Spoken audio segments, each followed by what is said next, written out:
Hey! Welcome to the best Japanese lesson in the galaxy.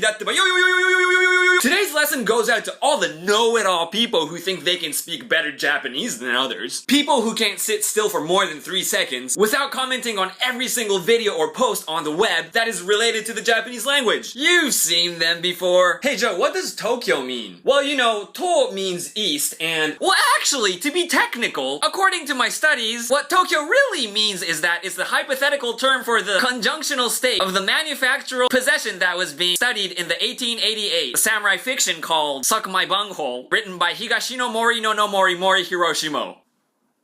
Bruh, shut the f*** up. There's something that kind of creeps me out when you're talking about a country that you're not from, you're not a native to, you're not fluent in these languages, and then you start talking over the people, trying to prove that you know more. I don't know, it's just the way I see it personally. I don't budge in to talk about languages that I'm not fluent in and act like I know more than the people who speak them fluently. Well, according to my studies, the French Revolution... Nah man, let's get back on track. So aside from budging in, the problem that pisses me off the most about these people is that they're wrong!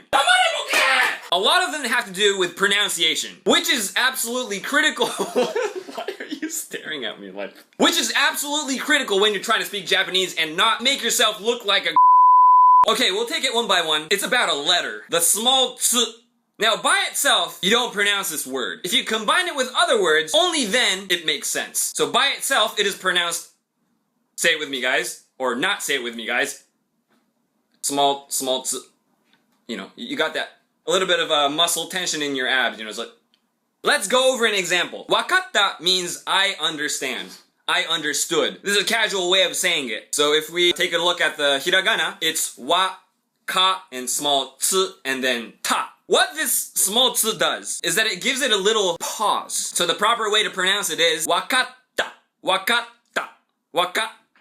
See how there's a pause? What a lot of people learning Japanese fail to do is that they leave this small ts out, and instead they say wakata, wakata, and this sounds so foreigner-ish. Okay, let's compare it, okay? The correct way to say it is wakatta, and the wrong way, wakata, wakata, wakata, wakata, wakata, wakata. So when I post something awesome on my Facebook page or YouTube, and when the know-it-all, I'm better than all y'all, I know how to speak Japanese dude comments me back and say things like, wakata, wakata, they're just making a fool out of themselves. So be sure to get this small ts down, and you'll be one step closer to the edge. Inababata! Break! No, you'll be one step closer to mastering the language. I'm gonna go over some other shit in my next lesson, so be sure to subscribe, and I'm gonna see you soon. Matana! 6!